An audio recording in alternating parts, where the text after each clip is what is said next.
Hello students, good morning.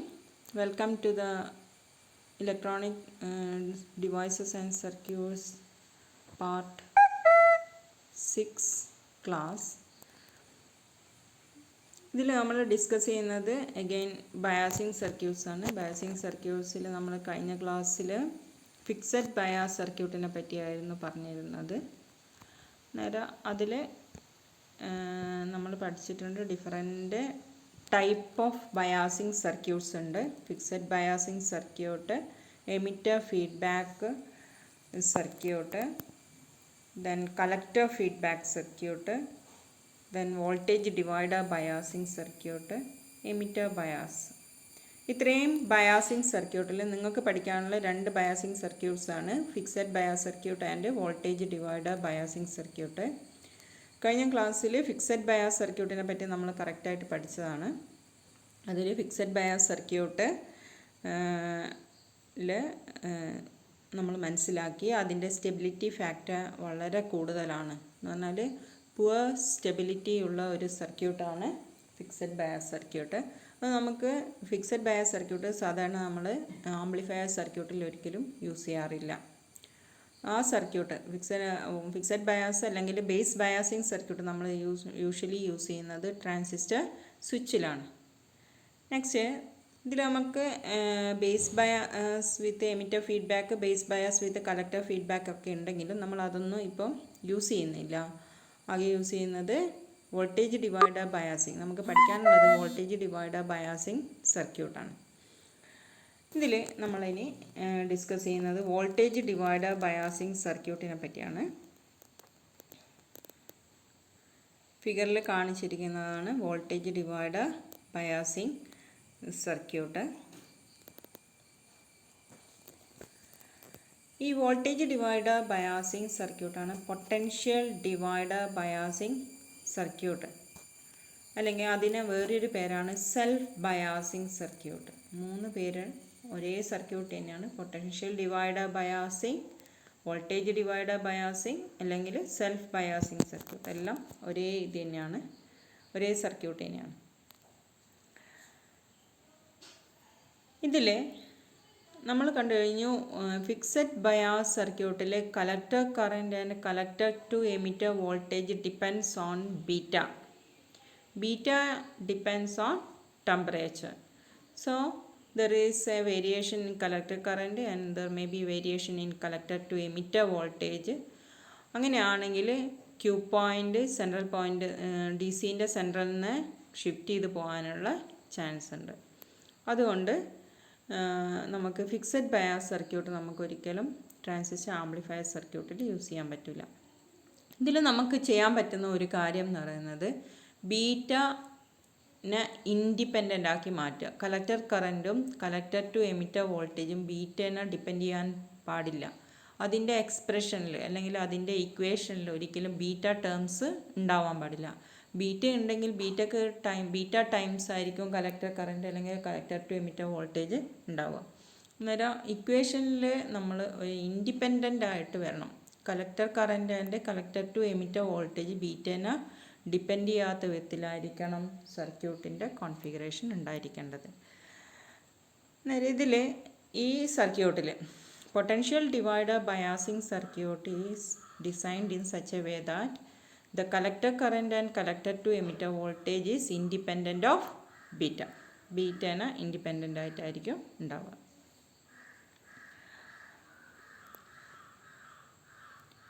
Okay, ഇവിടെ ഈ potential divider biasing circuit നമ്മൾ നോക്കുന്ന സമയത്ത് നിങ്ങൾ റെസിസ്റ്റേഴ്സ് നോക്കുക. R C is used for limiting controlling collector current. ഞാനിത് പറയുന്നതിന് തന്നെ പോയിൻറ്റ്സ് എഴുതി വെക്കുക. R C is used for controlling collector current. ഓരോ കമ്പോണൻറ്റ് എന്തിനാണ് യൂസ് ചെയ്യുന്നതെന്ന് നമ്മൾ പറഞ്ഞിരിക്കണം. R C is used for controlling collector current. RE is used for thermal stability. RE is used for thermal stability. ICOയിൽ ഉണ്ടാവുന്ന variation കൊണ്ട് collector current variation control ചെയ്യാൻ വേണ്ടിയിട്ടാണ് നമ്മൾ RE എന്ന് പറഞ്ഞ റെസിസ്റ്റർ യൂസ് ചെയ്യുന്നത്. Then R1 and R2 provide potential divider biasing. Potential divider, it acts as potential divider. R1 and R2 act as potential divider circuit. RC for controlling collector current, RE for thermal stability, and R1 and R2 act as potential divider circuit. ഇവിടെ R1 and R2 എന്താണ് ഈ potential divider circuit? Potential divide ചെയ്യുക അല്ലെങ്കിൽ voltage divide ചെയ്യുക, എന്താണ് അതുകൊണ്ട് ഉദ്ദേശിക്കുന്നത് നോക്കാം. ഇവിടെ നമ്മൾ സർക്യൂട്ട് നോക്കിക്കഴിഞ്ഞാൽ R1 വരുന്ന കറൻറ്റ് രണ്ട് കറണ്ടായിട്ടാണ് മാറുന്നത്. R1 കൂടിയുള്ള കറൻറ്റ് I1, ആ കറൻറ്റ് IB ആയിട്ടും I2 ആയിട്ടും ഫ്ലോ ചെയ്യുന്നുണ്ട്. ജംഗ്ഷനിൽ വെച്ചിട്ട് രണ്ടായിട്ട് മാറുന്നുണ്ട്. I1 ഉള്ള കറൻറ്റ് IB ആയിട്ടും I2 ആയിട്ടും ഫ്ലോ ചെയ്യുന്നുണ്ട്. നമുക്കറിയാം സാധാരണ IB ബേസ് കറൻറ്റ് എന്ന് പറഞ്ഞാൽ മൈക്രോ ആംപിയർ കറൻറ്റേ ഉണ്ടാവുള്ളൂ. നമ്മൾ എടുക്കുന്ന I1 എന്ന് പറയുന്നത് മില്ലി ആംപിയർ കറൻറ്റാണ്. മില്ലി ആംപിയർ റേഞ്ചിലായിരിക്കും കറൻറ്റ് ഉണ്ടാവുക. ഇപ്പോൾ 10 മില്ലി ആംപിയർ ആണ് ഇൻപുട്ട് കറൻറ്റ് എങ്കിൽ I1 എങ്കിൽ I2 എന്ന് പറയുന്നത് 9 മില്ലി ആംപിയർ. അതുപോലെയാണ് നമ്മൾ എടുക്കുക. 1 മില്ലി ആംപിയർ ഇതിലേക്കൂടി. അല്ലെങ്കിൽ നമ്മളിപ്പോൾ 10 മൈക്രോ ആംപിയർ കറൻറ്റ് R1 കൂടി ഫ്ലോ ചെയ്യുന്നു, 9 മൈക്രോ ആംപിയർ കറൻറ്റ് R2 കൂടി ഫ്ലോ ചെയ്യുന്നു, 1 മൈക്രോ ആംപിയർ കറൻറ്റ് IB കൂടി. അന്നേരം ഇവിടെ എടുക്കുന്ന കണ്ടീഷൻ എന്ന് പറയുന്നത് IB is very very less than I1 and I2. ആ കണ്ടീഷനാണ് നമ്മളിവിടെ എടുക്കുന്നത്. എന്നാൽ അത് വെച്ചിട്ട് നമുക്ക് ഒരു സർക്യൂട്ടിനെ അനലൈസ് ചെയ്യാം. ഇവിടെ നമ്മൾ പറയുകയാണെങ്കിൽ നമുക്ക് പ്ലസ് VCC ഉണ്ട്, VCC ഉണ്ട്. അതിനെക്രോസ് ആണ് നമുക്ക് വരുന്ന റെസിസ്റ്റേഴ്സ് R1ഉം R2ഉം കണക്ട് ചെയ്തിരിക്കുന്നത്. ഇത് VCC, R1, R2. ഇതിൻ്റെ അകത്തുനിന്ന് ഇവിടെ നിന്നാണ് നമുക്ക് ഇതുള്ളത് ബേസ് കറൻറ്റ് IB ഫ്ലോ ചെയ്യുന്നത്. Base current IB. R1 കൂടിയുള്ള കറൻറ്റാണ് I1, R2 കൂടിയുള്ള കറൻറ്റാണ് I2. അതായത് നമ്മളിവിടെ എടുക്കുന്നത് I1 and I2 is very very greater than IB. Collector കറൻറ്റിനേക്കാളും ബേസ് കറൻറ്റിനേക്കാളും വളരെ വളരെ കൂടുതലാണ് എന്ത് I1 ആൻഡ് IB എന്ന് പറയുന്നത്. I1 and I2. I1 and I2 is very very greater than IB ആയിരിക്കും. എന്ന് പറഞ്ഞാൽ നമുക്ക് IBനെ അങ്ങ് നെഗ്ലക്റ്റ് ചെയ്യാം. IB ഫ്ലോ ചെയ്യുന്നില്ല എന്ന് വിചാരിക്കാം. I1 is approximately equal to I2. Almost all current through R1 is flow through the R2 also. നേരെ R2 കൂടി ഫ്ലോ ചെയ്യുന്ന കറൻറ്റും R1 കൂടി ഫ്ലോ ചെയ്യുന്ന കറൻറ്റും ഈക്വലാണ് എന്നാണ് ഇവിടെ പറയുന്നത്. അങ്ങനെ ആകുന്ന സമയത്ത് നമുക്ക് എന്തെടുക്കാം? R1 ആൻഡ് R2 ഒരു സീരീസ് സർക്യൂട്ടായിട്ട് നമുക്ക് കണക്കാക്കാൻ പറ്റും. അന്നേരം ഇതിൽ രണ്ട് R1 and R2 series circuit ആവുന്ന സമയത്ത് നമ്മൾ വോൾട്ടേജ് VCC ആണ്. VCC then R1 R2. ഇതിൽ കൂടിയുള്ള കറൻറ്റ് ഒരേ കറൻറ്റാണ് ഇപ്പോൾ അസ്യൂം ചെയ്യുന്നത്. I എന്നുള്ള കറൻറ്റാണ് ഫ്ലോ ചെയ്യുന്നത്. VCC ആണ് ഇത് R1 ആൻഡ് R2. ഇങ്ങനെയുള്ള സർക്യൂട്ടിൽ R2 അക്രോസ് ഉള്ള വോൾട്ടേജ് VR2 എന്ന് പറയുന്നത് എന്തായിരിക്കും? VR2 equal to VCC divided by total resistance എത്രയാണ്? R1 plus R2. അതെന്താ അത്? VCC divide by R1 plus R2 എന്ന് പറഞ്ഞാൽ എന്താ? കറൻറ്റ് അല്ലേ? I എന്ന് പറയുന്നതാണ് VCC divide by R1 plus R2 എന്ന് പറയുന്നത്.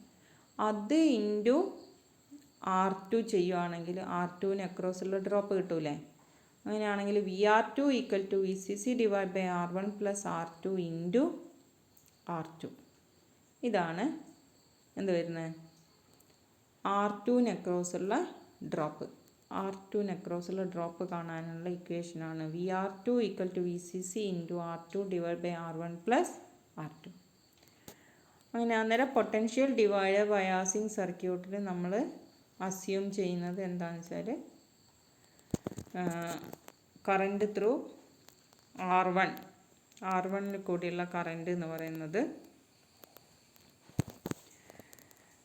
R1 കൂടിയുള്ള കറണ്ട് I1 ആണെങ്കിൽ ആ I1 എന്നുള്ള കറണ്ട് മുഴുവനായിട്ടും almost all I1 flows through the R2. IB എന്ന് പറയുന്നത് വളരെ വളരെ കുറവാണ്. IB മൈക്രോ ആംബിയർ റേഞ്ചിലാണെങ്കിൽ R1ഉം R2യിൽ കൂടെയുള്ള കറണ്ട് എന്ന് പറയുന്നത് മില്ലി ആംബിയർ ആയിട്ട് എടുത്താൽ നമുക്കറിയാൻ പറ്റും IBനെ നമുക്ക് ഒഴിവാക്കാൻ പറ്റും. ആ സമയത്ത് R1 and R2 act as series circuit. അതുകൊണ്ടാണ് അതിനെ വോൾട്ടേജ് ഡിവൈഡർ സർക്യൂട്ട്. അതിൻ്റെ പേര് തന്നെ വരാൻ കാരണം ഈ R1 R2ൻ്റെ ഈ സീരീസ് കോമ്പിനേഷനിൽ നിന്നാണ് പൊട്ടൻഷ്യൽ ഡിവൈഡറിന് ആ പേര് കിട്ടിയിരിക്കുന്നത്. അങ്ങനെയാണെങ്കിൽ ഇവിടെ നമുക്കറിയാം വോൾട്ടേജ് അക്രോസ് R2. നിങ്ങൾ നോക്കിയേ, വോൾട്ടേജ് അക്രോസ് R2, ഇതിനക്രോസുള്ള വോൾട്ടേജ് നമുക്ക് ഏത് വോൾട്ടേജ് ആയിട്ട് തന്നെ എടുക്കാം? ബേസിലുള്ള വോൾട്ടേജ് ആയിട്ട്. ബേസിലുള്ള വോൾട്ടേജും R2ന് അക്രോസുള്ള വോൾട്ടേജും ഈക്വലാണ്. നമ്മൾ മൾട്ടിമീറ്റർ വെച്ചിട്ട് R2ന് അക്രോസുള്ള വോൾട്ടേജ് എടുക്കുക നോക്കുക, ബേസിലുള്ള വോൾട്ടേജ് നോക്കുകയാണെങ്കിലും ഈക്വൽ വോൾട്ടേജ് ആയിരിക്കും. അതെത്രയാണ്? VR2 എത്രയായിരിക്കും എന്നുള്ളതാണ്. VR2 എന്നുള്ളത് നമുക്ക് ഈ ഒരു ഇത് വെച്ചിട്ട്, ഈ തിയറം വെച്ചിട്ട്, വോൾട്ടേജ് ഡിവൈഡർ ബയാസിങ്ങിൻ്റെ ഇത് വോൾട്ടേജ് ഡിവിഷൻ റൂള് വെച്ചിട്ട് നമുക്ക് R2ന് അക്രോസുള്ള വോൾട്ടേജ് കാണാൻ പറ്റും. R2ന് അക്രോസുള്ള വോൾട്ടേജ് എന്ന് പറയുന്നത് VCC into R2 divide by R2 plus R1 എന്നാണ്. ഇവിടെ R2 പ്ലസ് R1 എന്നാണ് വരിക. R2 പ്ലസ് എന്നുണ്ട്. R2 plus R1. ആ സമയത്ത് അതേ വോൾട്ടേജ് തന്നെ ആയിരിക്കും ബേസിന് അക്രോസുള്ള വോൾട്ടേജ്. നേരെ ബേസ് ടെർമിനലുള്ള വോൾട്ടേജും R2ന് അക്രോസുള്ള വോൾട്ടേജും ഈക്വൽ ആയിരിക്കും. ട്രാൻസിസ്റ്റർ ബേസ് ടെർമിനലുള്ള വോൾട്ടേജും R2ന് അക്രോസുള്ള വോൾട്ടേജും ഈക്വൽ ആയിരിക്കും. അതെങ്ങനെ കണ്ടുപിടിക്കുന്നത്? അതിനാണ് നമ്മൾ അസ്യൂം ചെയ്യുന്നത് എന്താണ്? I1 I2ഉം ഈക്വലാണ്, IB വളരെ കുറവാണ്. അന്നേരം IB എന്നുള്ള കറണ്ട് ഫ്ലോ ചെയ്യുന്നില്ലെങ്കിൽ ആ ടെർമിനൽ ഇല്ല. അന്നേരം R1ഉം R2 എന്താണ്? സീരീസാണ്.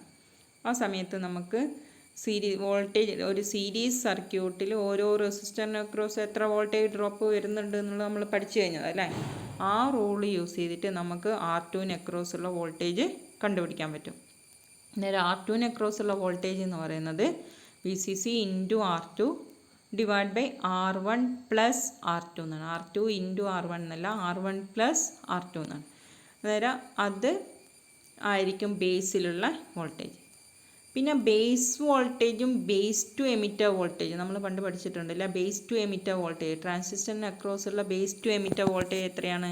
0.7 വോൾട്ടേജ് അല്ലെങ്കിൽ 0.6 വോൾട്ടേജ് ആയിരിക്കും ബേസ് ടു എമിറ്റർ വോൾട്ടേജ് എന്ന് പറയുന്നത്. അന്നേരം നമുക്ക് എമിറ്ററിലുള്ള വോൾട്ടേജ് കാണണമെങ്കിൽ എമിറ്റർ VE എന്ന് പറഞ്ഞാൽ എന്താണ്? എമിറ്ററിലുള്ള വോൾട്ടേജ്. എമിറ്ററിലുള്ള വോൾട്ടേജ് എന്ന് പറഞ്ഞാൽ ബേസിലുള്ള വോൾട്ടേജും VBയും ട്രാൻസിസ്റ്ററിൻ്റെ ജംഗ്ഷൻ VBയിലുള്ള വോൾട്ടേജും കൂടി കൂട്ടിയാലാണ് എന്ത് വരിക? എമിറ്ററിലുള്ള വോൾട്ടേജ് വരിക. പക്ഷേ നമുക്കറിയാം ഈ VB എന്ന് പറഞ്ഞാൽ വളരെ വളരെ കുറവാണ്, 0.6 വോൾട്ടേജുള്ളൂ.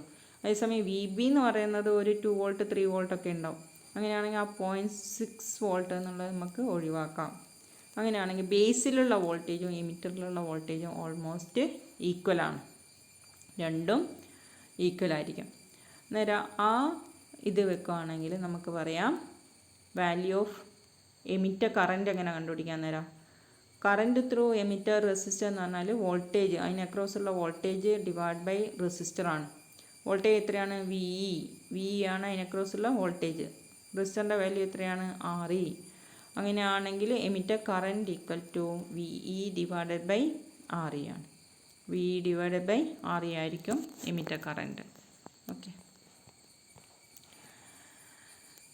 ഇനി നമുക്ക് മനസ്സിലാക്കേണ്ട emitter current and collector current. കളക്ടർ കറൻറ്റും എമിറ്റർ കറൻറ്റും ബേസ് കറൻറ്റും തമ്മിലുള്ള റിലേഷൻ നിങ്ങൾക്ക് ഓർമ്മയുണ്ട് അല്ലേ? എന്തായിരുന്നു relation? I equal to I C plus I B എന്നാണ് അല്ലേ? I equal to I C plus I B.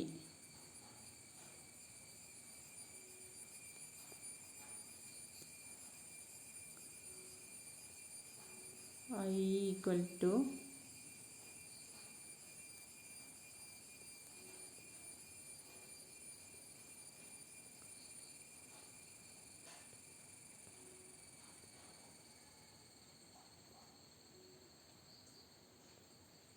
Okay, I equal to I C plus I B എന്നാണ് അല്ലേ? ഇതിൽ ഐ ബി എന്ന് പറയുന്നത് വളരെ കുറവാണ് അല്ലേ? ഏകദേശം മൈക്രോ ആംബിയർ റേഞ്ചിലാണ് ഉണ്ടാവുക. അങ്ങനെയാണെങ്കിൽ നമുക്ക് എന്ത് ചെയ്യാം? ഐ ബിനെ ഒഴിവാക്കിയിട്ട് ഐ ഏകദേശം എത്ര തന്നെ ഉണ്ടാവും? ഐ എന്ന് പറയുന്നത് ഇപ്പോൾ 2 മില്ലി ആംബിയർ ആണെങ്കിൽ ഐ സി ഒരു 1.98 മില്ലി ആംബിയർ ഉണ്ടാവും. അങ്ങനെയാണെങ്കിൽ നമുക്ക് I is approximately equal to I C, അല്ലെങ്കിൽ I C is approximately equal to എന്തായിട്ട് എടുക്കാം? ഐ എന്ന് എടുക്കാൻ പറ്റും. അങ്ങനെയാണെങ്കിൽ നമുക്ക് ഐ സിയും ഐ യു ഈക്വലാണ്. ദെൻ വി ആർ സി എന്ന് പറയുന്നത് എവിടെയാണ്? ആർ സിക്ക് അക്രോസുള്ള ഡ്രോപ്പിനെയാണ് വി ആർ സി എന്ന് പറയുന്നത്. നേരെ വി ആർ സി എന്ന് പറയുന്നത് എന്തായിട്ട് എടുക്കാം നമുക്ക്? V R C equal to I C into R C. V R C equal to I C into R C ആയിരിക്കും. ഡ്രോപ്പ് അക്രോസ് കലക്ടർ റെസിസ്റ്റർ എന്ന് പറയുന്നത് I C into R C ആയിരിക്കും.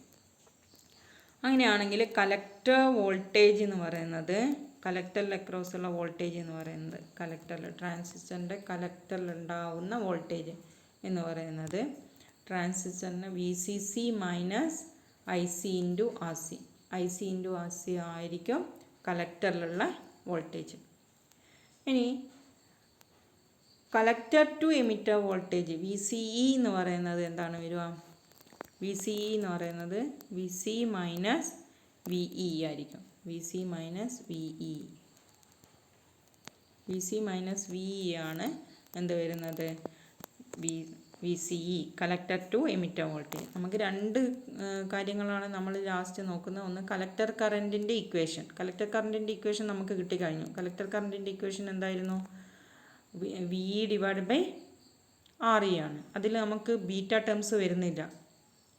I equal to V E divide by R E. I E approximately equal to I C ആണ്. അന്നേരം I C എന്ന് പറയുന്നത് V E divide by R E വരിക. ആ സമയത്ത് ബീറ്റ ഇല്ല, ആ ഇക്വേഷനിൽ ബീറ്റ വരുന്നില്ല. ഇനി V C E, collector to emitter voltage എന്ന് പറയുന്നത് V C minus V E ആണ്. വി സി നമ്മൾ കണ്ടുപിടിച്ചു, V C C minus R C ആയിരിക്കും. V C E, V E എന്ന് പറയുന്നത് എന്താണ്? വി എന്ന് പറഞ്ഞാൽ ഡ്രോപ്പ് അക്രോസ് എമിറ്റർ റെസിസ്റ്റർ. അതെന്താണ്? I C into I E into R E, അല്ലെങ്കിൽ I C into R E. ഏത് കൊടുത്താലും കുഴപ്പമില്ല, രണ്ടും ഈക്വലാണ്. അന്നേരം V C E equal to V C C minus I C into R C minus I E into R E equal to V C C minus I E into R C plus R E ആയിരിക്കും. ഈ ടേമിലും എന്ത് വരുന്നില്ല? Beta എന്ന് പറഞ്ഞ ടേമേ വരുന്നില്ല. അന്നേരം രണ്ട് ഇക്വേഷനും ശ്രദ്ധിക്കുക.